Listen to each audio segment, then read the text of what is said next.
शाम के 6 बजे बेंगलोर की एक मल्टीनेशनल कंपनी में मीटिंग चल रही है। मीटिंग की अध्यक्षता अमन कर रहा है। अमन ने खुशी जाहिर करते हुए अपने साथ काम करने वाले लोगों से कहा, आज हमारे लिए बहुत खुशी का पल है।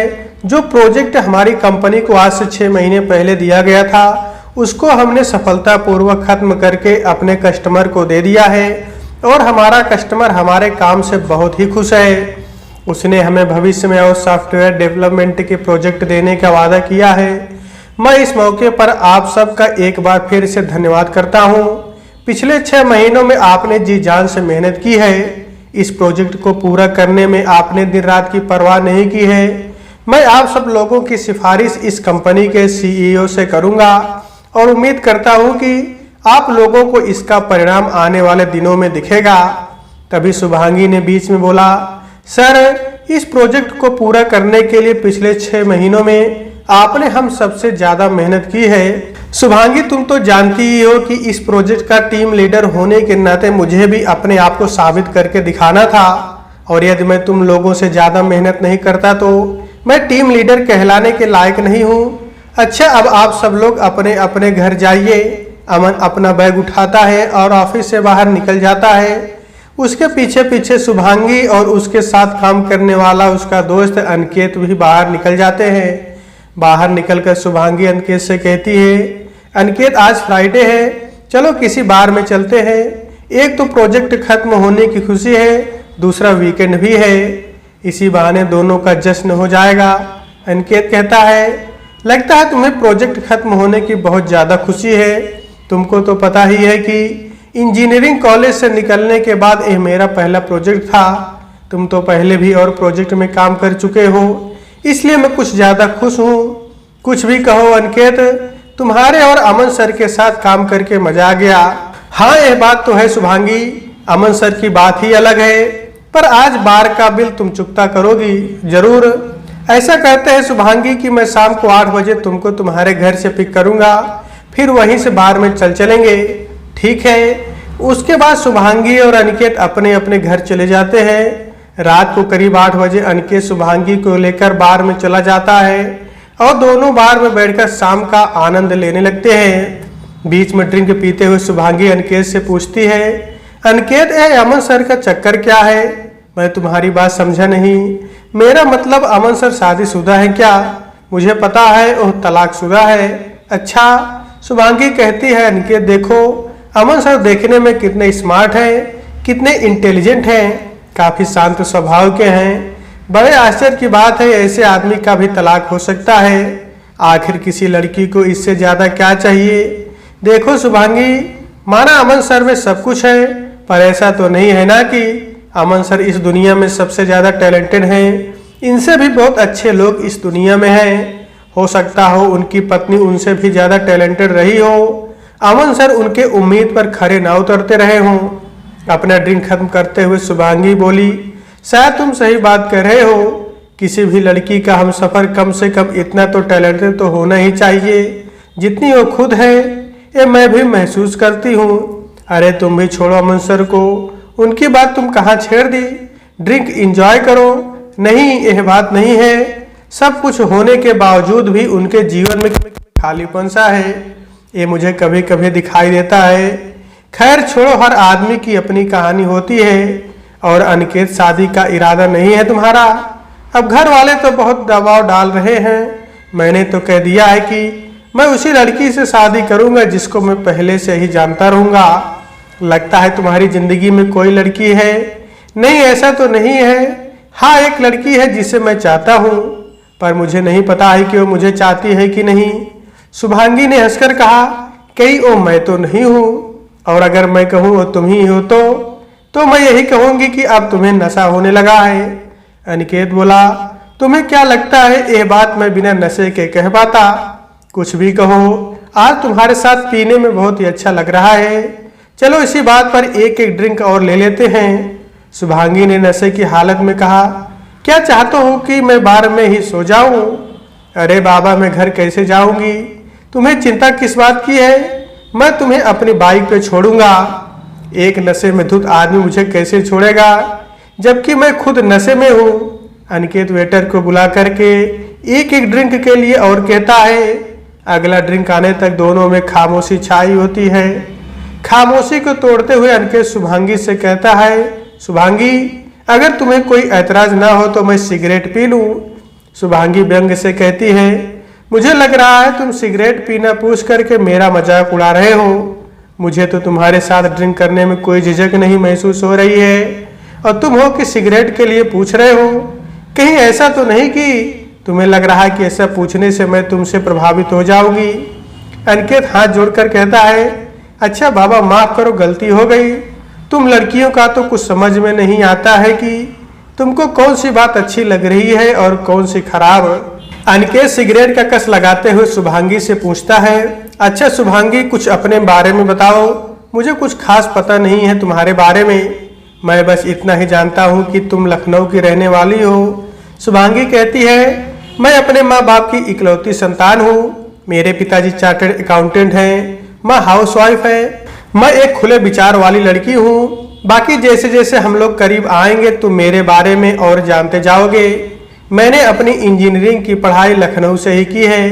अनिकेत ने कहा, बिना पूछे मैं भी तुमको अपने बारे में बता दूं। मैं दिल्ली का रहने वाला हूँ। मेरे पिताजी एक प्राइवेट कंपनी में मैनेजर हैं। मैं भी अपने माँ बाप की इकलौती संतान हूँ। दिल्ली में मेरा एक छोटा सा घर है। मैंने भी इंजीनियरिंग की पढ़ाई दिल्ली से ही की है और सबसे खास बात, मुझे अपनी शादी के लिए एक लड़की की तलाश है जो शायद तुम जैसी हो, यदि भगवान ने चाहा तो। शुभांगी ने कुछ बोला नहीं, केवल मुस्कुरा दी। अनिकेत ने कहा, क्या बात है, तुमने मेरी बात का कोई जवाब नहीं दिया। अनिकेत ऐसी बातें नशे में नहीं पूछी जाती और ना ही नशे में कोई निर्णय लिया जाता है। इसका मतलब है कि मैं तुम्हें पसंद नहीं हूँ। अनिकेत, किसी को पसंद करना और किसी को जीवन साथी बनाना दो अलग अलग बातें हैं। जिंदगी में हम बहुत लोगों को पसंद करते हैं पर शादी तो हम किसी एक से ही करते हैं। अगर मैं तुम्हें पसंद नहीं कर रही होती तो आज बार मैं तुम्हारे साथ नशे की हालत में नहीं बैठी होती। रात के करीब 10 बज चुके हैं, अब हमें चलना चाहिए। शुभांगी ने पैसा चुकता किया और अनिकेत के साथ बार से बाहर आ गई। अनिकेत ने बाइक स्टार्ट की और शुभांगी उसके पीछे बैठ गई। कुछ ही देर में अनिकेत ने बाइक ले जाकर शुभांगी के अपार्टमेंट के पास रोक दिया। शुभांगी, तुम्हारा घर आ गया। शुभांगी ने कहा, वैसे भी कल छुट्टी है, आओ मेरे साथ कॉफी पी लो, फिर चले जाना। अब तुमने इतने प्यार से कह दिया है तो कॉफी पी लेते हैं। अनिकेत शुभांगी के बेडरूम में जाकर बैठ गया। तुम रुको, तब तक मैं कॉफी बनाकर ले आती हूँ। शुभांगी, तुम्हारे साथ होने की खुशी में मैंने कुछ ज्यादा ही पी लिया है। कॉफी पी लोगे तो अच्छा लगेगा। इसके बाद शुभांगी कॉफी बनाने के लिए अपने किचन में चली गई और कॉफी बनाकर आई तो क्या देखती है कि अनिकेत बेड पर सो गया है। उसने अनिकेत को बहुत जगाने की कोशिश की पर वो नहीं उठा। शुभांगी ने अपने हिस्से की कॉफी पी, नाइट सूट पहना और बेड पे अनिकेत के बगल में सो गई। सुबह 9 बजे झटके से अनिकेत की नींद खुली तो क्या देखता है कि उसकी बगल में शुभांगी सो रही है। उसने डरते हुए शुभांगी को जगाया। आंख मलते हुए शुभांगी बोली, हाँ बोलो, क्या हुआ। अनिकेत शर्म से बाल सहलाते हुए बोला, लगता है मैं सारी रात तुम्हारे बगल में ही सोया रहा। लग रहा है कल रात कुछ ज्यादा ही चढ़ गई थी। जब तक मैं कॉफी बना कर लाई तब तक तुम सो चुके थे और तुम इतनी गहरी नींद में सो चुके थे कि मैंने फिर तुम्हें जबरदस्ती जगाना उचित नहीं समझा। अब इसकी सजा यह है कि तुम किचन में जाओ, मेरे लिए चाय बनाकर ले आओ, तब तक मैं फ्रेश हो लेती हूँ। थोड़ी देर बाद अनिकेत शुभांगी के लिए चाय बनाकर ले गया। चाय की चुस्की लेते शुभांगी ने कहा, तुम चाय बहुत अच्छी बनाते हो, धन्यवाद। शुभांगी, मुझे बहुत खराब लग रहा है कि मैं रात भर तुम्हारे बगल में बेड पर सोया रहा। तुम मेरे बगल में नहीं, मैं तुम्हारे बगल में सो गई थी। सच मानो शुभांगी, मेरा ऐसा कोई इरादा नहीं था। शायद तुम मुझे कॉफी के लिए ऊपर नहीं बुलाती तो मैं अपने घर पहुंच गया होता। मैं बहुत शर्मिंदा हूँ। जबरदस्ती क्यों शर्मिंदा हो रहे हो? मैं तो तुमको कुछ कह नहीं रही। अनिकेत, मुझे आदमी की परख है। मुझे पता था कि तुम मुझे टच भी नहीं करोगे, इसलिए मैं बेखौफ तुम्हारे बगल में सो गई। मुझ पर इतना विश्वास करने के लिए शुक्रिया। अच्छा, अब मैं चलता हूँ, मुझे तुम्हारे जवाब का इंतजार रहेगा। शुभांगी ने मुस्कुराकर दरवाजा बंद कर दिया। इसके बाद शुभांगी और अनिकेत के बीच काफी मेलजोल रहा। एक दिन अचानक रात में शुभांगी अनिकेत को अपने घर बुलाती है और उससे कहती है, अनिकेत तुम मुझसे कितना प्यार करते हो? बहुत ज्यादा। क्या किसी भी हाल में मुझसे शादी करने के लिए तैयार हो? हाँ हाँ, क्यों नहीं। तुम्हारे घर वाले नहीं माने तो? अनिकेत ने कहा, घर वाले क्यों नहीं मानेंगे? तुम मेरे साथ नौकरी करती हो, देखने में खूबसूरत हो, हम लोग करीब एक ही क्षेत्र के रहने वाले हैं। हाँ, मेरी तुम्हारी कास्ट एक नहीं है, पर आज के जमाने में ये बातें कोई महत्व तो नहीं रखती हैं। अनिकेत, मैं इस बीच तुम्हें बहुत चाहने लगी हूँ, पर मेरी समस्या इतनी ही नहीं है कि हमारी तुम्हारी कास्ट अलग अलग है। अनिकेत ने उत्साह से कहा, अब हमारे साथ कितनी भी समस्या क्यों ना हो, मुझे उसकी कोई परवाह नहीं है। मैं तुमसे हर हाल में शादी करने के लिए तैयार हूँ। शुभांगी ने एक गहरी सांस ली और बोली, अनिकेत, आज से 4 साल पहले मेरा एक भयानक एक्सीडेंट हो गया था। दुर्भाग्यवश अब मैं कभी मां नहीं बन सकती। ये सुनकर अनिकेत सन्न रह गया। क्या हुआ? ये सुनकर तुम्हें शौक लग गया? मैंने तुमसे पहले ही कहा था कि मेरी समस्या थोड़ी ज्यादा है। अनिकेत शुभांगी का हाथ पकड़कर कहता है, शुभांगी, अब चाहे कुछ भी हो, शादी तो अब मैं तुम ही से करूंगा। अनिकेत, जवाब इतनी जल्दी मत दो। यह बात इतनी साधारण नहीं है जितना तुम समझ रहे हो। हर आदमी अपनी समस्या से एक हद तक ही लड़ सकता है। किसी आदमी के लिए कास्ट ही बहुत मायने रखती है। और मैंने सुना है एक आदमी ने ऐसे औरत से शादी की जिसको दिखाई नहीं देता था। ये हिम्मत हर आदमी में अलग अलग होती है। केवल अगर कास्ट की बात होती तो मैं इतनी चिंतित नहीं होती। ये समस्या उससे ज्यादा है। इसलिए बेहतर होगा कि तुम सबसे पहले अपने घर वालों से इस विषय पर बात कर लो। उसके बाद अनिकेत वापस अपने घर चला जाता है। उसने मन ही मन सोचा कि कल घर वालों से वह इस बात पर डिस्कस करेगा, इसके बाद ही कोई फैसला लेगा। दूसरे दिन अनिकेत ने अपनी माँ से अपने शादी के बारे में डिस्कस किया, लेकिन उसके माँ बाप शुभांगी से शादी करने को कतई राजी नहीं थे। वो बार बार यही कह रहे थे कि बेटा, शादी के बाद ये वंश कैसे चलेगा? हम लोगों का तो नामो निशान मिट जाएगा। हम तुम्हें इस शादी की इजाजत कभी भी नहीं दे सकते हैं। उस दिन ऑफिस में कॉफी पीने के दौरान अनिकेत ने शुभांगी से अपने माँ बाप से हुए वार्तालाप के बारे में उसे बता दिया। शुभांगी ये सुनकर थोड़ी मायूस हुई और उसने कहा, अनिकेत, मैं तुम्हारी हद जानती हूँ और शायद मैं तुम्हारी जगह होती तो मैं भी ये निर्णय नहीं ले पाती। इसलिए तुम्हें मायूस होने की कोई जरूरत नहीं है। मैं तुमसे झूठ बोल करके शादी नहीं करना चाहती थी, पर तुम मेरे दिल में हमेशा रहोगे। शाम को करीब 6 बजे अनिकेत अपने ऑफिस के केबिन में बैठा हुआ था। वो आंख बंद करके कुछ सोच ही रहा था, तभी अमन ने केबिन में प्रवेश किया। क्या बात है अनिकेत, अभी घर नहीं गए? नहीं सर, ऐसे ही जरा कुछ काम था।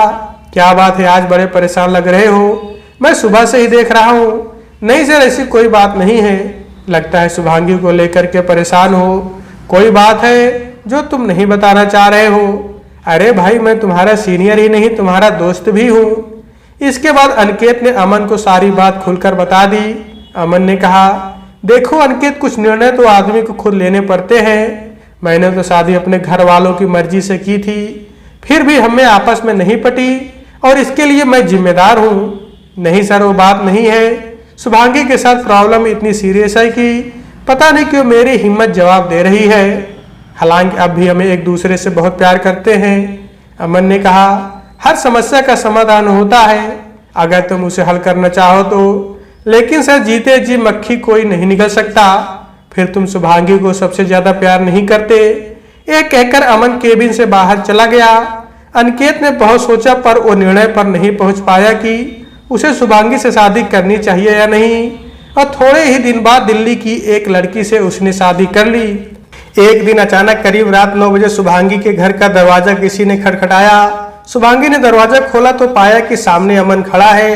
शुभांगी ने आश्चर्य से पूछा, अरे सर, आप यहाँ इस वक्त, इतनी रात में? हाँ शुभांगी, मैं जानता हूँ कि मेरा तुम्हारे यहाँ आने का यह वक्त सही नहीं है। मैं उम्मीद करता हूँ कि इसके लिए तुम मुझे माफ करोगी और इसका गलत मतलब नहीं निकालोगी। अरे नहीं सर, मैं तो यूं ही कह रही थी। अंदर आ जाइए और आराम से बैठ जाइए। बोलिए, आप क्या लेंगे? शुभांगी, मुझे कुछ नहीं चाहिए, तुम बैठ जाओ। पिछले कुछ दिनों से मैं बहुत उलझन में हूँ, तुमको लेकर, मुझको लेकर। क्यों? शुभांगी प्लीज मुझे अपनी बात कह लेने दो। इसके बाद तुम निर्णय लेना कि मैंने अच्छा कहा या बुरा। शुभांगी, तुम तो जानती हो कि आज से करीब 5 साल पहले मेरी शादी हुई थी। मेरी शादी 6 महीने भी नहीं चली, मेरी बीवी से तलाक हो गया। मैं ये नहीं जानता कि इसमें गलती किसकी थी। पहले तो मैंने यही निर्णय लिया था कि अब मैं दोबारा शादी नहीं करूँगा। यह बात सही है कि मैं तुमसे उम्र में थोड़ा बड़ा हूँ, लेकिन मैं चाहता हूँ कि तुम मेरी पत्नी बनो। तुम्हारे ऊपर कोई दबाव नहीं है, बस मेरे दिल में ये बात थी, मैंने तुमसे कह दी। मैं अब जा रहा हूँ, जब भी तुम्हारा मन होगा तुम मुझे बता देना, पर तुमसे ये आग्रह है कि यह बात किसी और से डिस्कस नहीं करना। और ये कभी मत समझना कि तुम मुझसे शादी के लिए हाँ नहीं करोगी तो मेरे तुम्हारे रिलेशन पर कोई प्रभाव पड़ेगा, चाहे पर्सनली हो या चाहे प्रोफेशनली। Okay, good night. इतना कहकर अमन बाहर चला गया। शुभांगी काफी सोच में पड़ गई कि वो अमन की बात का क्या जवाब दे। प्यार तो उसने सिर्फ और सिर्फ अनिकेत से किया है और पता नहीं वो उसको कभी भूल पाएगी कि नहीं। इसी उलझन में उसने अनिकेत को फोन लगा दिया। हेलो अनिकेत, क्या मैं तुमसे कुछ देर बात कर सकती हूँ? हाँ हाँ शुभांगी, क्यों नहीं, मुझे तुमसे एक राय लेनी है। बात क्या है? आज अभी अमन सर मेरे घर आए थे और मुझसे शादी करना चाहते हैं। अनिकेत बोला, तुम क्या चाहती हो? अनिकेत, मैं कुछ समझ नहीं पा रही हूँ कि मुझे क्या करना चाहिए। तुम तो जानते हो कि अब भी मैं सबसे ज्यादा विश्वास तुम्हीं पर करती हूँ। अनिकेत बोला, देखो शुभांगी, मेरे विचार में तो तुम्हें अमन सर से शादी कर लेनी चाहिए। हाँ अनिकेत, अकेले रहते रहते मैं भी ऊब गई हूँ। मैं भी शायद यही चाहती थी पर निर्णय नहीं ले पा रही थी। अनिकेत ने कहा, पर एक बात का ध्यान रखना, तुम कभी अमन सर को ये नहीं बताना कि तुम मां नहीं बन सकती हो। लेकिन अनिकेत, ये तो किसी के साथ धोखा होगा। अनिकेत बोला, कभी कभी इतना ईमानदार बनने की जरूरत नहीं होती है। पर अनिकेत को मन ही मन ये पता था कि अमन सर को यह बात पता है कि शुभांगी कभी मां नहीं बन सकती। इतना जानने के बाद भी अगर उन्होंने शुभांगी को शादी के लिए प्रपोज किया है तो अवश्य ही उनका दिल काफी बड़ा है। दूसरे दिन अनिकेत अमन से मिलने उसके केबिन में गया। हेलो अनिकेत, कैसे आए हो? क्या कल आप शुभांगी के घर गए थे? आप उससे शादी करना चाहते हैं? मैं आपको बता दूं कि वो भी आपसे शादी करना चाहती है। हाँ अनिकेत, मैं गया था। अनिकेत, तुम ऐसा मत सोचना कि तुमने उससे शादी नहीं की तो मैं उसका फायदा उठा रहा हूँ। शुभांगी एक बहुत अच्छी लड़की है। तुमको तो पता है मैं पहले एक शादी में धोखा खा चुका हूँ। पता नहीं क्यों अब अकेले जीना मेरे लिए मुश्किल होता जा रहा है। नहीं सर, आपने बिल्कुल सही फैसला लिया है। मैं तो आपके पास इसलिए आया था कि आपको तो पता है ना कि शुभांगी कभी मां नहीं बन सकती। हाँ, वो तो तुमने मुझे पहले ही बताया था, पर मैं नहीं चाहता कि शुभांगी को इस बात का पता लगे कि मैं यह जानता हूँ कि वो मां कभी नहीं बन सकती, ताकि उसे फील ना हो कि मैं तरस खा करके उससे शादी कर रहा हूँ। उसे किसी भी तरीके की आत्मग्लानि ना हो। आप इत्मीनान रखिए सर, उसे इस बात का पता नहीं लगेगा कि आपको ये बात पता है। मैं समझता था कि मैं एक अच्छा आदमी हूँ, पर अब लगता है कि आप मुझसे भी अच्छे हो। ऐसा नहीं है अनिकेत, मुझसे भी अच्छे लोग इस दुनिया में हैं। अब शायद ये मेरे लिए बहुत अच्छा ही हो रहा है कि मैं शुभांगी से शादी करने जा रहा हूँ। मैं नहीं चाहता कि वो मुझे बहुत महान आदमी की तरह देखे। मैं बहुत ही साधारण आदमी हूँ और उसको मुझे इसी तरह देखना चाहिए। बाकी शादी के बाद अगर यह बात मुझे उसके मुंह से पता भी लग जाएगी तब इतना फर्क नहीं पड़ेगा। इससे हमारा रिश्ता और मजबूत ही होगा। हाँ सर, शायद आप ठीक कह रहे हो। थोड़े ही दिनों में अमन ने शुभांगी से शादी कर ली और उनकी जिंदगी एक सही रास्ते पर चल पड़ी। इनकी जिंदगी में सब कुछ सही चल रहा था। शुभांगी एक बहुत अच्छी पत्नी साबित हुई, अमन भी एक बहुत अच्छा पति साबित हुआ। लेकिन ना जाने क्यों शादी के बाद भी अमन को ये अक्सर यह महसूस हुआ कि शुभांगी खोई खोई सी रहती है। उसे अक्सर यह लगता कि उसने शादी तो कर ली है, पर शायद अनिकेत को भी अभी भी नहीं भूल पा रही है। शुभांगी अच्छी पत्नी तो साबित हुई, पर अमन के जिंदगी के खालीपन को वो दूर नहीं कर पा रही थी। अमन अब इस बात को बखूबी समझने लगा था। ऐसे ही एक दिन रात में शुभांगी टेरेस पर बैठी हुई थी। अमन पीछे से आया और उसके सर पर हाथ फेरा। शुभांगी चौंक गई। अरे आप, मुझे लगा कि आप सो गए होंगे। नहीं, ऐसे ही बीच में नींद खुल गई थी।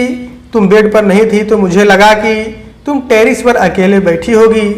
क्या हुआ शुभांगी, तुम्हें कोई परेशानी है तो मुझसे कहो। मैं देख रहा हूँ कि शादी के बाद से तुम खोई खोई सी रहती हो। नहीं अमन, ऐसी कोई बात नहीं है, ऐसी ही रात में नींद नहीं आ रही थी इसलिए मैं यहाँ बैठ गई थी। श्योर? हाँ हाँ, तुम जाओ सो जाओ, मैं अभी आती हूँ थोड़ी देर में। पर अमन मन ही मन सोच रहा था कि शायद उसके और शुभांगी के बीच उम्र का फासला होने के कारण उसे वह उस तरीके से एक्सेप्ट नहीं कर पा रही है जिस तरीके से वो अनिकेत को करती। अरे अमन, आप कहाँ खो गए? अच्छा बाबा, चलिए मैं भी चलती हूँ। शुभांगी अमन के सीने पर सर रखकर सो गई।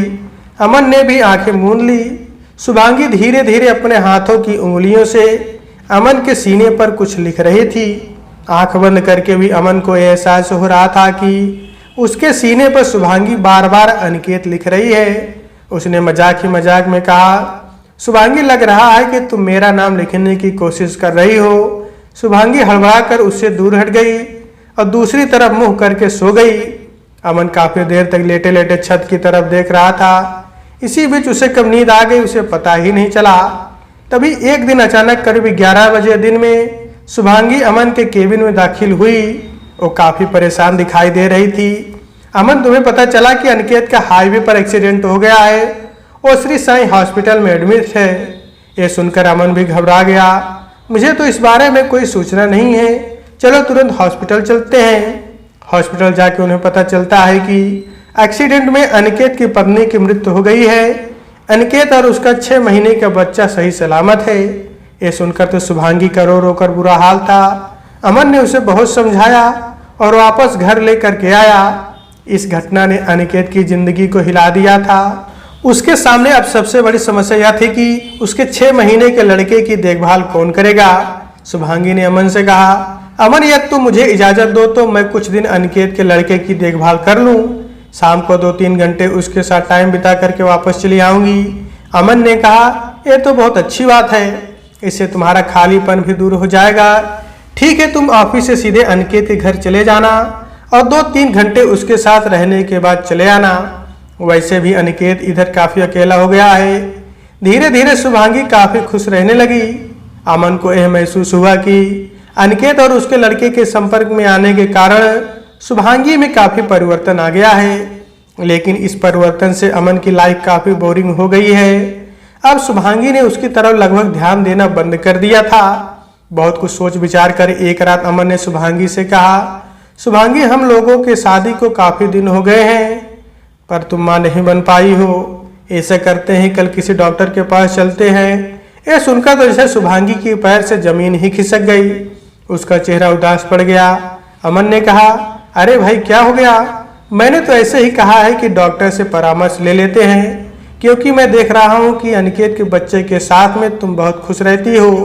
तुम्हारा अपना बच्चा होगा तो तुम्हारी खुशी दुगनी हो जाएगी।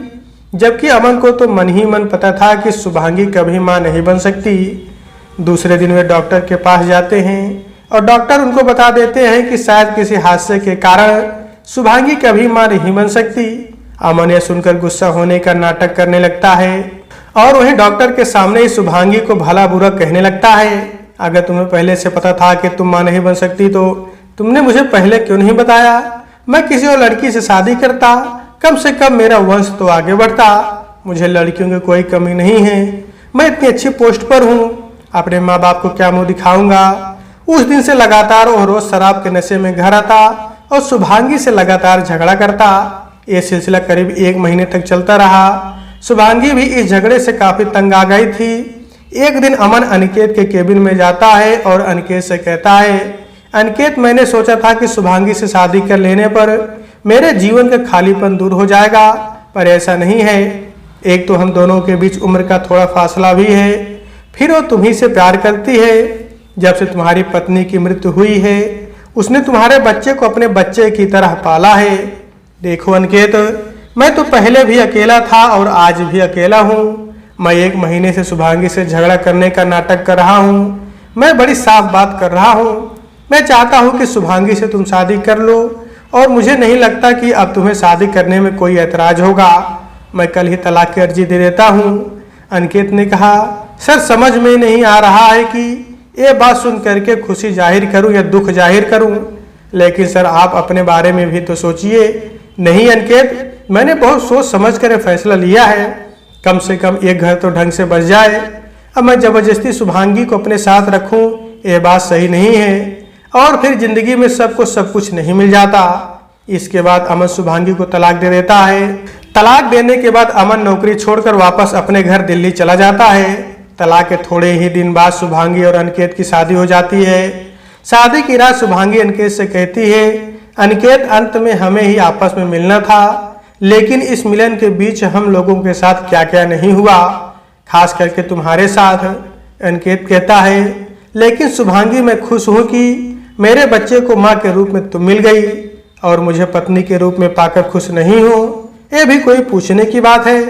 अनिकेत, आज मैं बहुत खुश हूँ, लेकिन अमन को लेकर के आज मैं उतनी ही दुखी भी हूँ। मैंने कैसे आदमी पर विश्वास करके शादी की, कैसा घटिया आदमी था वो।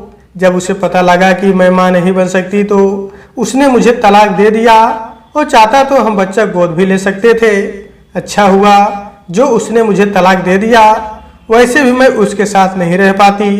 कितना स्वार्थी आदमी था वो। अनिकेत ने कहा, शुभांगी शायद तुम ठीक कह रही हो, कभी कभी हम अमन जैसे स्वार्थी आदमी को समझ ही नहीं पाते। तो दोस्तों, आज के वीडियो में बस इतना ही। आपसे मिलते हैं अगले वीडियो में, तब तक के लिए नमस्कार।